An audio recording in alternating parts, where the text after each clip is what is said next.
Estamos en comunicación desde Washington. Sí, así es, porque también hablamos de política internacional.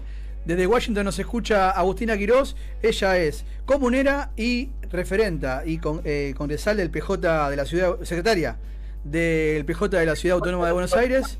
¿Cómo estás, Agustina? ¿Nos escuchás? Leandro Totti te saluda, Florán de Palma y Micaela Juárez, esto es Futuro en Juego. ¿Cómo estás? Hola chicos, ¿cómo están? ¿Todo bien? ¿Me escuchan bien ustedes? Te escuchamos bárbaro, ahora sí. Gracias por la comunicación, gracias por tu tiempo, porque además entendemos que estás con mil cosas desde allá. Contanos brevemente algunas sensaciones, cómo lo viviste, cómo viste la elección, si estuviste en algún búnker, tanto demócrata como republicano, alguna experiencia para contarnos. Bien, te cuento. En principio yo estoy por un programa de la FURC, que es la Fundación Universitaria Río de la Plata. Estamos en un programa de observadores electorales, por ende no fuimos a un búnker de alguno de los dos partidos, sino que estuvimos en un lugar especial que estaba armado por el organismo que se encarga de este tipo de programas acá en Estados Unidos, que se llama IFES, donde estábamos concentrados distintos programas de distintos países del mundo, viendo el proceso electoral desde un salón que se preparó para esto. Así que no estuvimos en el búnker de uno de los dos partidos, que aparte por ciertas cuestiones de cómo ellos viven la cuestión más militar, la palabra búnker vinculada a las elecciones les gusta cero, se ponen muy incómodos. Lo que sí hicimos fue varias charlas con representantes de ambos partidos previo al proceso electoral y posteriormente al proceso electoral, en un poco de análisis de lo que pasó el martes. Y sí, lo que hicimos fue recorrida por puntos de votación. Fuimos a distintas escuelas y centros comunitarios, que es donde ellos preparan para votar, para hacer la recorrida. Obviamente uno que es argentino y que se viven muy distintas las elecciones en nuestro país, te llama la atención el clima. Las elecciones acá son un martes, un día laboral igual que cualquier otro, no existe la veda electoral, por ende te encontrás con gente de los dos partidos en la puerta de las escuelas en conjunto, uno al lado del otro, difundiendo la boleta o material de alguno de los dos partidos. No existen los fiscales partidarios, o sea, ninguna autoridad de ningún partido puede entrar a las escuelas. Hay como así algunas cositas que son muy distintas a nuestro país, y fue muy loco vivirlo. Y al mismo tiempo, al caer en día de semana, acá en Estados Unidos lo que tiene es que cada estado determina cómo se vota.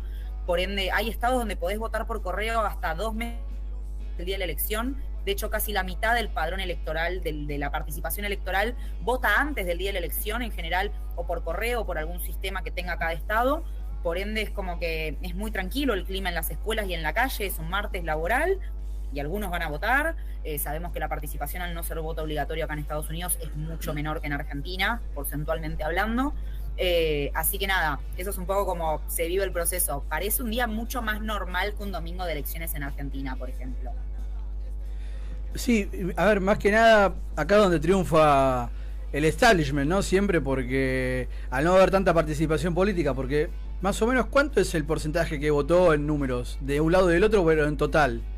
El promedio histórico es alrededor del 50% del padrón habilitado para votar. Poco más, poco menos. No me fijé en esta elección a cuánto llegaron. No, pero más o menos, sí, es muy poco. Sí. Es el número más cercano a lo que suele pasar en los países donde el voto no es obligatorio. Digo, no está fuera de los parámetros normales de un país con voto no obligatorio. Eso sí es una realidad. Tenés distintas escuelas de análisis del voto no obligatorio. Obviamente nosotros somos partidarios del voto obligatorio por lo que ha significado en Argentina la falta de acceso al voto y lo que creemos que eso reivindica por nuestra historia. Hay politólogos que te hablan que en otros países, sobre todo países que no han vivido golpes militares y la restricción al voto, como puede pasar en países como Estados Unidos, te reduce también la dispersión de voto, que es el votante que llega al lugar de votación sin tener muy en claro qué quiere votar, porque en realidad no sigue mucho la política y no le queda muy en claro quién es quién, y capaz hay más volatilidad en el estado anímico del votante en ese momento. Digo, a nosotros nos repercute en una cuestión histórica nuestra, en la cual hay también una decisión política de por qué creemos que el voto es obligatorio en la Argentina, pero hay análisis también de cómo se dispersa el voto en los países que el voto no es obligatorio. Va el que ya tiene más o menos una idea formada de por qué va a votar y demás. Se complejiza un poco más en países que no tienen la historicidad que tiene el nuestro. ¿Y te animás a más o menos sacar alguna conclusión de dónde, qué sectores votaron más a Trump que a Kamala? Mirá, ahí tenés algo ahí es muy loco porque lo estuvimos charlando con distintos analistas. Tenés una cuestión de los componentes históricos de cada uno de los dos partidos, que ahora si querés te hago un resumen de lo que nos fueron comentando acá. Sí, claro. Pero pasó lo mismo que nosotros vimos en Argentina. Creo que ustedes lo hablaban un poquito antes de arrancar el programa de la migración.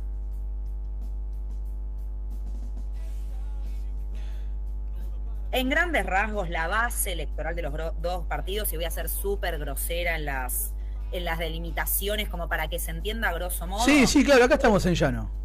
Bien, el Partido Demócrata es el partido más progresista, más de centro-izquierda. Para mí las categorías de izquierda y derecha acá se acortan mucho más que en otros países, está todo mucho más en la misma franja. Claro, te dicen que son de izquierda y los demócratas te dicen que son progresistas y después te encontrás con que bombardean Siria, ¿no?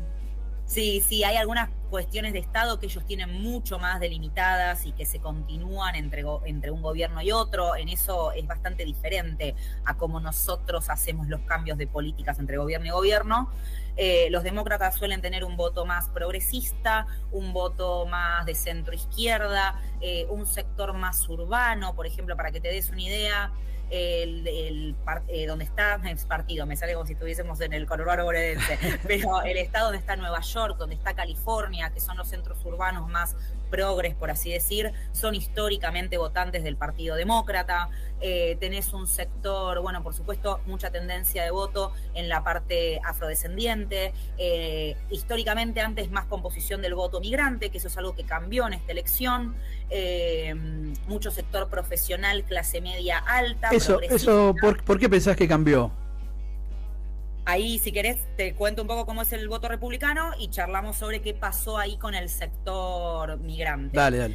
Por supuesto, el sector universitario, el sector artístico, vas a ver similitudes en eso, en lo que suele componer el voto más de centro-izquierda en la Argentina. Y el voto republicano es el voto más conservador, el voto más dentro del sector agro, dentro de los terratenientes históricos de la tierra, en distritos que son más conservadores, más religiosos, o que, no sé, en su momento Texas era un distrito históricamente republicano. Eso en la última elección de Trump ya se dio vuelta también, pero bueno, un poco es eso, un partido más conservador, un partido más progresista, y más o menos eso, más un sector, el típico ranchero blanco, armado, más votante republicano, no sé, el sector más profesional de Harvard que estudia en algún centro urbano, más demócrata, por hacer una delimitación muy grosera. Acá lo que le había faltado a Trump en la elección anterior era toda la franja de voto joven. El sector de voto joven no era votante de Trump, y esto que hablábamos del voto migrante.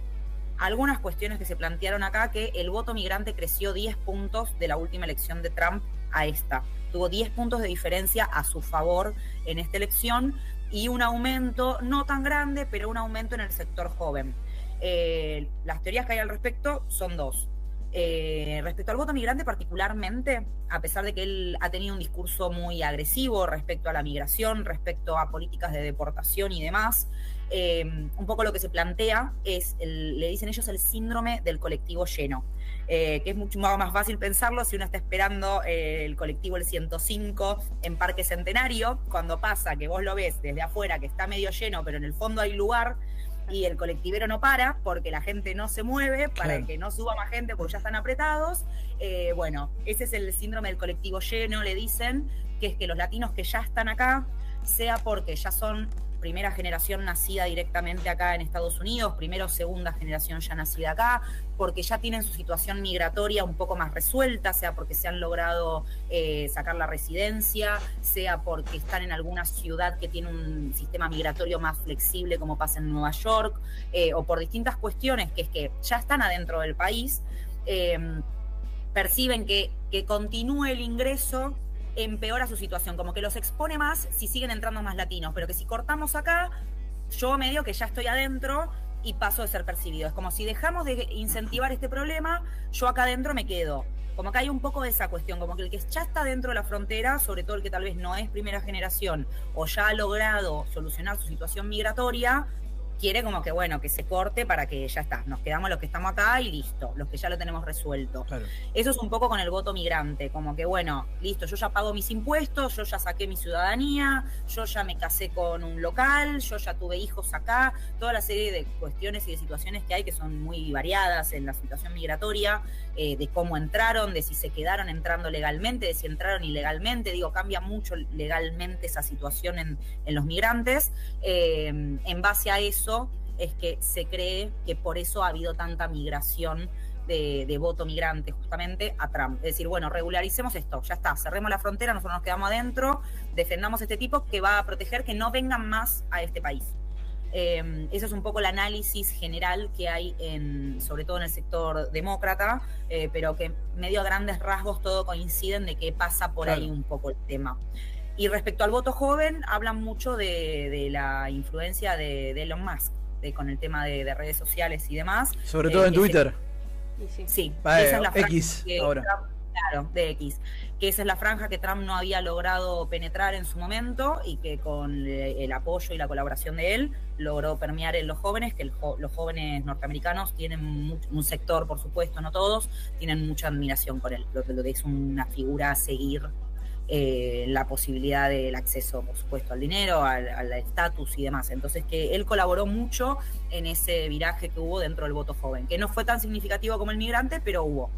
Yo recuerdo en el 2016, que incluso hemos trabajado en la elección de ese momento, y después veíamos cómo los sectores más productivos, por lo menos del centro de Estados Unidos, sorprendía la cantidad de votantes de Donald Trump, pero después a su vez tenía sentido porque uno quizá no prestaba atención a los discursos de Trump, y no con el diario del lunes, ¿no? Pero por lo menos uno que está de afuera o que viene de otro país, y el discurso netamente iba al trabajador, en su mayoría norteamericano, ¿no? Y ahora cambió, bueno, por lo que me decís, entonces, no solamente ese punto, sino que además se suma el plantel juvenil, ¿no? Exacto.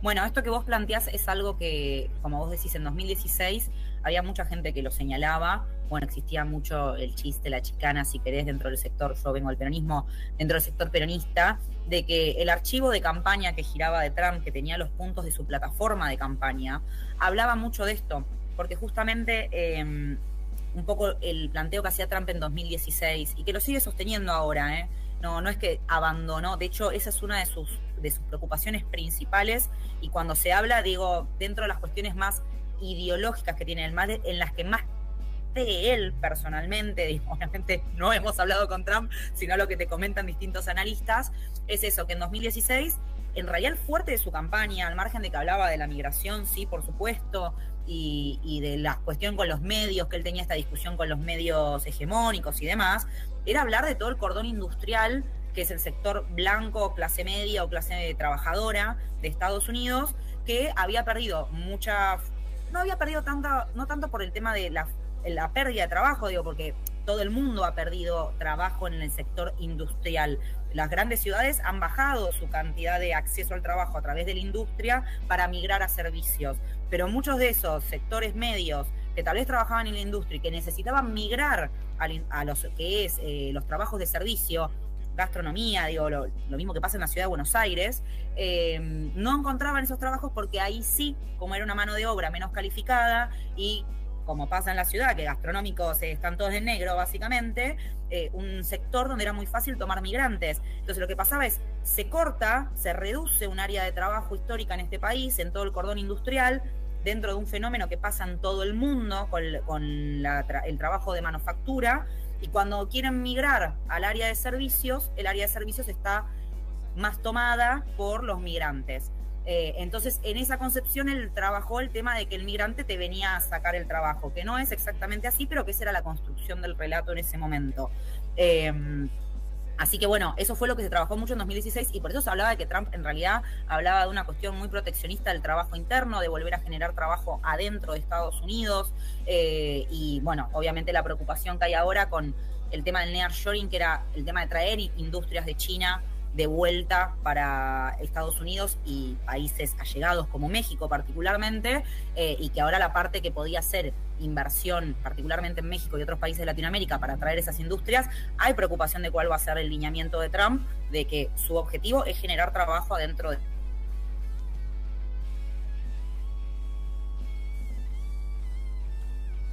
Se nos fue. Se nos cortó la comunicación. Ahí volvimos con Agustina Quinteros. Ahí estamos de vuelta. Genial. Nos está cortando. Nos descubrió Elon Musk y estamos en problemas.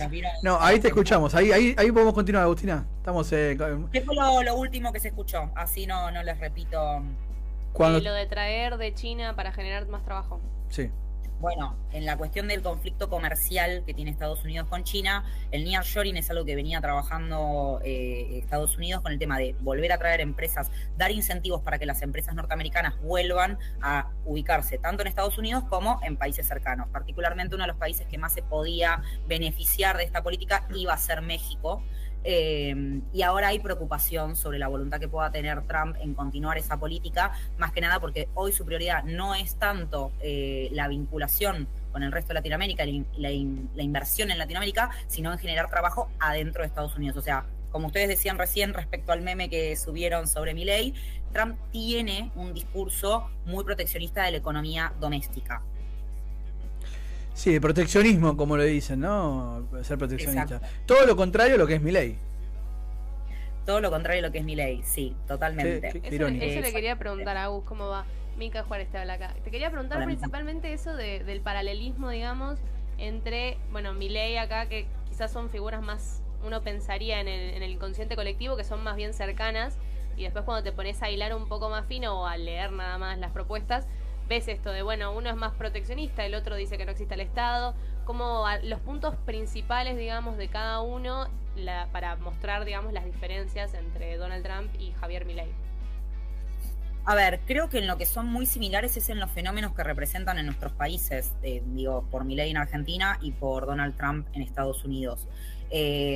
A ver, ¿cuál es una de las cosas que le acusan a Biden con la cuestión económica? Si vos te fijas, hay un montón de variantes de la economía que no están mal con Biden o que han ido mejorando, incluso por encima de lo que se esperaba post recuperación de pandemia.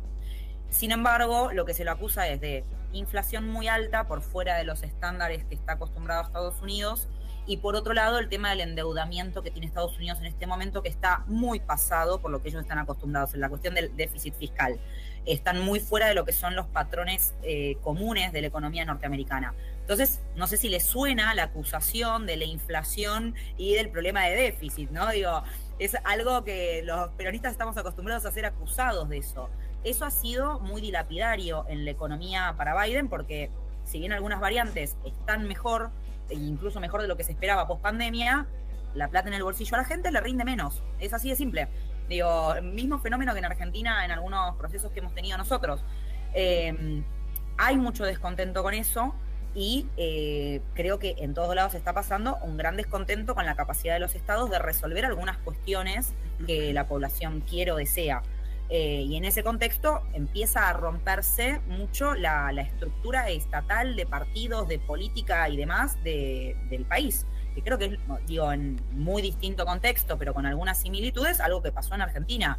Acá particularmente, Trump, por más que es de uno de los dos partidos históricos dentro de Estados Unidos, rompe mucho el status quo de la política norteamericana, en cómo es él, incluso dentro del sector republicano, hay un fuerte sector que ha decidido obligarse a sí mismo al recambio generacional de retirarse de la política porque no logran, estar de acuerdo con la figura de Trump. Muchos que no están de acuerdo, pero que, bueno, el sistema de partidos acá te hace muy esclavo de tu candidato principal. O sea, hay conflicto interno dentro del Partido Republicano. Trump ha roto muchas costumbres del establishment de la política. Él tiene un discurso muy anti-Washington, como que Washington no representa al pueblo norteamericano, discurso que en esta elección gana mucha más fuerza que en el anterior, porque en 2016 no nos olvidemos que él en realidad no gana en el voto popular, por más que gana la elección y es presidente. En esta elección se queda con el voto popular, se queda con el control de la Cámara de Senadores, creo que ya está casi confirmado que se queda con el control de la Cámara Baja, o sea, lo que sería la Cámara de Diputados, tiene una Corte Suprema, un Poder Judicial mucho más alineado con él de la que la tenía en 2016, o sea, llega en un momento de poderío muy alto, que eso Milei lo tiene distinto, Pero sí hay una similitud en el tipo de personaje rupturista, en un tipo de personaje que sale a... Nosotros ya veníamos de una grieta más comunicacional y política, pero que acá no es frecuente, viene a... No hay consenso, no hay diálogo, no me interesa, voy a hacer las cosas como a mí se me canta, digo, una cosa muy visceral en su forma de comunicar y de hacer. Sí hay también una cosa, digo, que Milei nos lo viene mostrando en algunas cosas, muchos discursos de cosas que ha dicho y que sale a comunicar en los medios, ahora después sus políticas públicas no acompañan eso mismo que está diciendo. Esto del tema migrante, también hay algo ahí muy interesante a leer. Él en 2016 fue muy agresivo en su discurso, hizo mucha prensa con el tema de los nenes en jaulas, no sé si ustedes se acuerdan, sí, del tema de separar a los niños de sus padres, meter a los pibes en jaulas. Ahora, no hubo deportaciones masivas como amenazaron. Es un gasto público altísimo hacer deportaciones masivas. Digo, tienen que salir a aprobar un presupuesto muy alto para hacer una política así.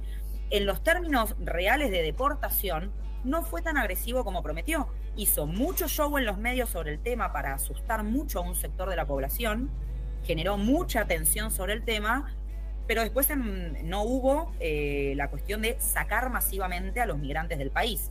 Y en ese juego comunicacional del miedo hay también una similitud en cómo se maneja. Claro. En eso creo que hay mucho. Ahora sí, esto que ustedes plantean, digo, están alineados en los intereses claramente de Estados Unidos. Digo, Milei no habla de proteccionismo, no busca proteger la industria nacional, no busca tener incentivos para la industria propia. Digo, sabemos que el consumo está bajando, que las pymes no están bien, el tipo de cambio no beneficia ni al campo. Digo, no nos queda muy claro para quién está haciendo su política económica, porque ni a la histórica sociedad rural, que digo, con Macri en su momento nos quedaba clarísimo para quién jugaba. Acá no te termina de quedar claro. Mientras que Trump en eso sí tiene una línea muy proteccionista. Está la duda, digo, lo único que coinciden demócratas y republicanos durante toda la campaña es la preocupación en el conflicto comercial con China y cómo se frena el avance de China. Los demócratas también más preocupados por la inversión en infraestructura que tiene China en nuestra región. Trump está menos, en eso expresa menos preocupación, le preocupa más por el trabajo norteamericano y por las industrias norteamericanas. Hasta dónde Latinoamérica se vuelve una pieza para jugar y bloquear capital chino en la región, y hasta dónde Trump va a decir no me interesa mientras en ese sentido, Agustina, preguntarte qué pensás de lo que puede llegar a pasar en su relación con la OTAN y la intervención o no en la guerra entre Rusia y Ucrania, ¿no? Mira, no me animo a decirte porque todas las veces que le hemos preguntado el tema de la política exterior de Trump es una gran incógnita incluso para la gente de acá, así que yo me animo a opinar menos. ¿Creen que va a haber? Digo, creo que ustedes lo decían hace un ratito, suelen ser menos intervencionistas en conflictos exteriores los partidos republicanos, sorprendentemente, pero porque se centran más que nada en su política interior. De hecho, una de las cosas que te dicen, a pesar de todo lo que uno ve y opina, digo, personalmente, siendo peronista y demás, claramente mi opinión sobre Trump no es positiva. Ahora, Trump no mandó un soldado a un conflicto armado fuera de su país. De hecho, al contrario, trajo bastantes tropas de vuelta para su país. Volvió a traer bastantes tropas de vuelta para Estados Unidos y no mandó un soldado nuevo ni a Medio Oriente ni a ningún conflicto armado durante su gestión. Lo cual es algo que hay un sector de la sociedad que lo valora muchísimo eso. Claro. Y de hecho es uno de los problemas que tuvieron los demócratas internamente. Había un sector de los demócratas, sobre todo joven, sobre todo universitario, sobre todo vinculado a la cultura y al arte, que tenían mucho conflicto con acompañar a Kamala, porque Kamala, no olvidemos, es la vice de Biden, y estaban en contra de la política exterior de Biden y su intervención en los conflictos fuera de Estados Unidos. Claro. Y había un sector joven que estaba totalmente en contra del posicionamiento, particularmente con el tema de Israel. Entonces, hay mucha duda de qué va a hacer Trump al respecto, muchísima duda de hasta dónde va a replegarse para adentro y va a intervenir lo menos posible, hasta dónde el conflicto comercial con China va a tener prioridad, poner sobre encima, digo, esto, como jugar con Latinoamérica para bloquear a China o decir, no es mi problema, me repliego para adentro.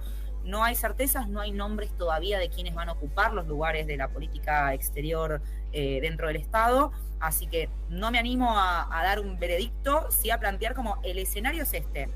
Trump viene de haber reducido su participación en conflictos bélicos por fuera de las fronteras norteamericanas, de traer soldados, está muy interesado en la política doméstica, en lo que ha expresado en campaña y guiándose un poco por lo que ha sido 2016, y los demócratas vienen de tener conflicto interno respecto a el intervencionismo, particularmente en Israel, y posicionamientos respecto a Rusia y Ucrania. Así que no hay claridad al respecto. Ninguno nos ha podido decir, che, la política exterior de Trump va a ser esta. No hemos recibido esa respuesta en ninguna de las charlas que hemos tenido en nuestra visita acá. Buenas tardes, Agustina. Florian de Palma te saluda. Recién hablabas de la superioridad en cuanto a los resultados de Trump, y yo quería llevarte a la imagen de ambos candidatos, porque nosotros también hablábamos hace un ratito de lo que ocurrió, ¿no? Que Biden iba a ser primero candidato, después termina quedando Kamala. Quería preguntarte, ¿cuánto incidió en el resultado que quede esa imagen? Y de parte de Trump, ¿cuánto incidió, si es que ocurrió, el suceso que ocurrió con el disparo que casi le da al presidente? Sí, no me salía la palabra. Bien, particularmente con el tema de Kamala y Biden, fue algo que la verdad se charló mucho de cómo repercutió eso en las elecciones. La verdad que Kamala hizo una excelente elección para lo que fue el tiempo que tuvo para generar su personaje electoral, por así decirlo, y la construcción de la campaña.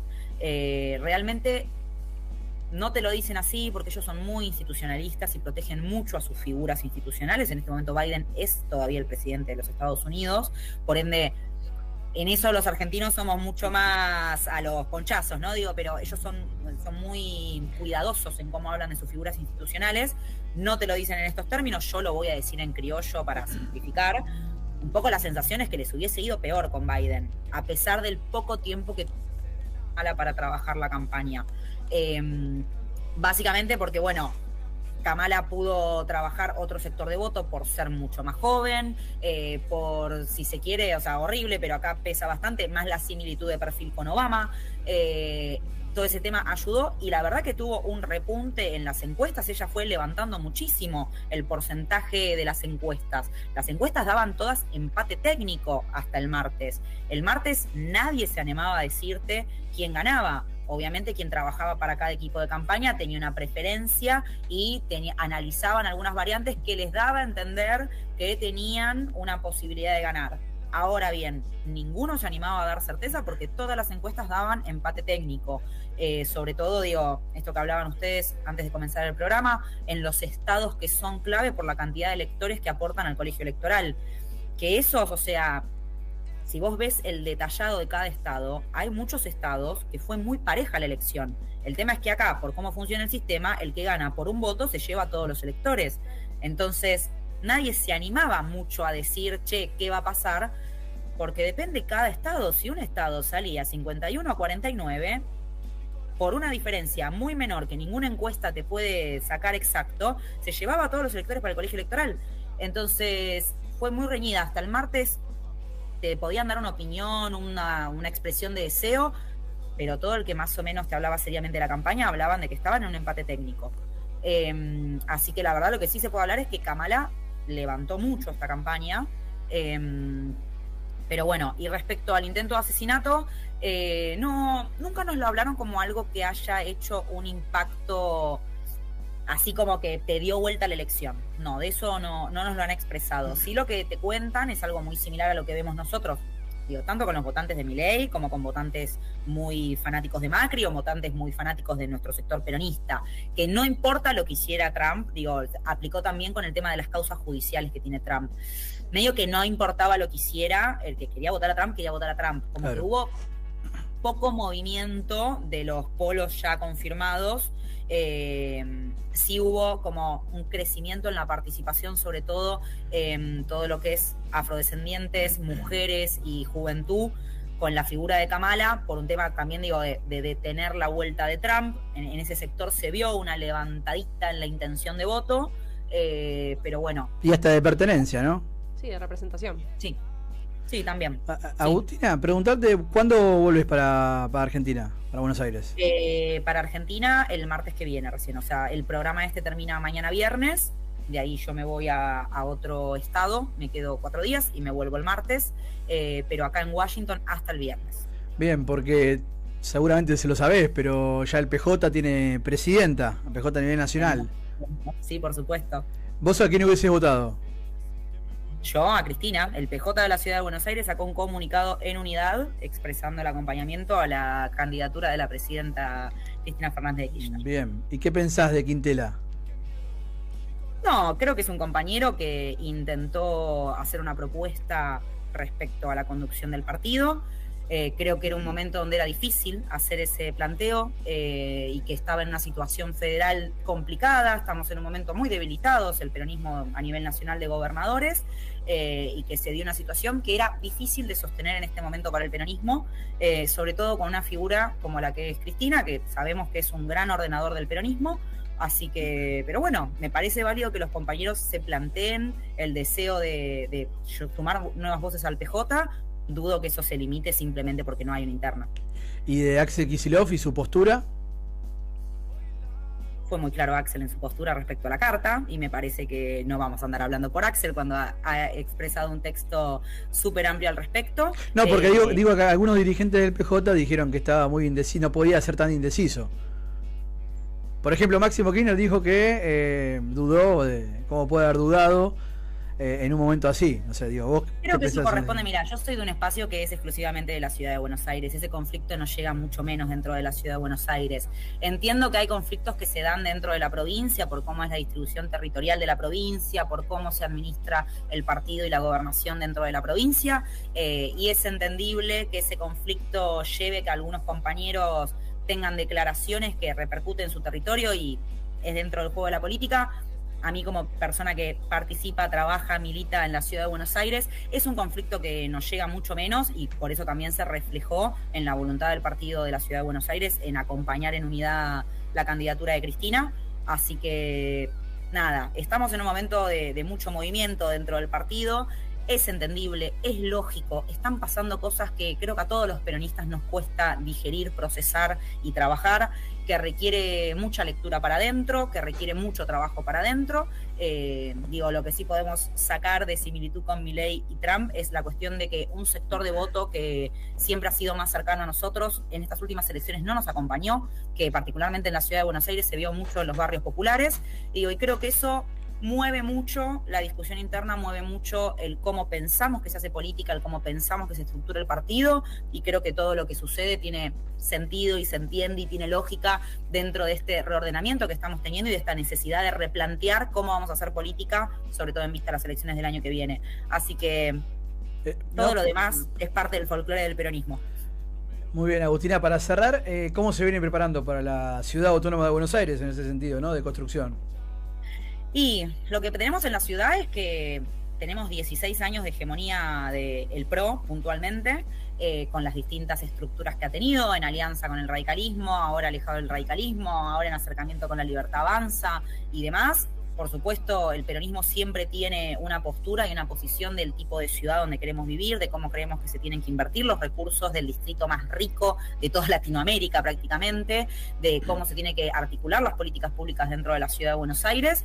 Esas propuestas nosotros las venimos trabajando en distintos programas para la ciudad, ya desde en su momento con Mariano Recalde como candidato, posteriormente con Matías Lamens, en las últimas campañas con Leandro Santoro. Hay algunos lineamientos de campaña que nosotros hemos mantenido durante estos 16 años estando en contraposición del PRO, que es particularmente basándonos en lo que es acceso a salud pública, acceso a educación pública y el tema de cómo se piensa el uso del espacio público en la Ciudad de Buenos Aires, y de cómo se piensan los recursos en un distrito con tanta oportunidad y con tanta infraestructura.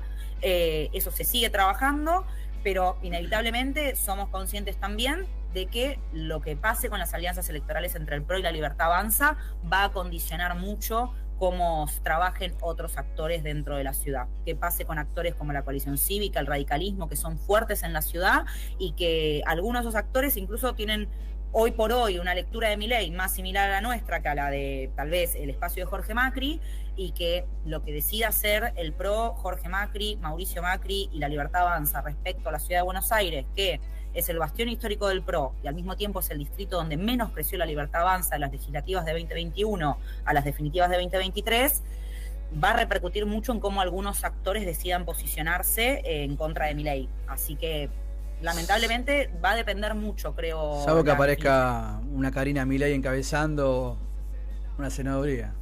Si te mandan una Karina Milei y Mauricio para defender la ciudad sale a jugar y Elisa Carrió, que amaga que sí, que no, decide aparecer en la ciudad después de que no está activa electoralmente hace un montón, pero la última vez que se presentó sacó 55 puntos en la ciudad en una de medio término, que sabemos que las de medio término siempre también dispersan un poco el voto, en la ciudad por lo menos. Hay muchos actores y muchas figuras fuertes que en la ciudad vienen de tener antecedentes muy fuertes.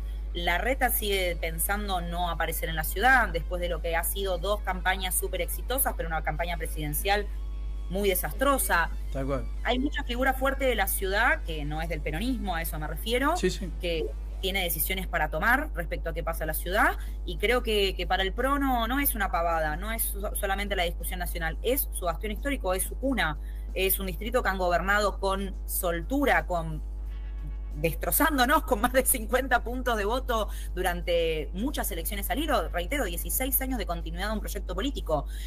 Parece que acá no les pica el tema de Formosa, ¿viste? En la ciudad de Buenos Aires es válido votar 4 veces el mismo espacio político. Ahí no hay feudalismo. Acá no hay feudalismo, acá hay un modelo que funciona. Acá es innovador, es una ciudad de coaching.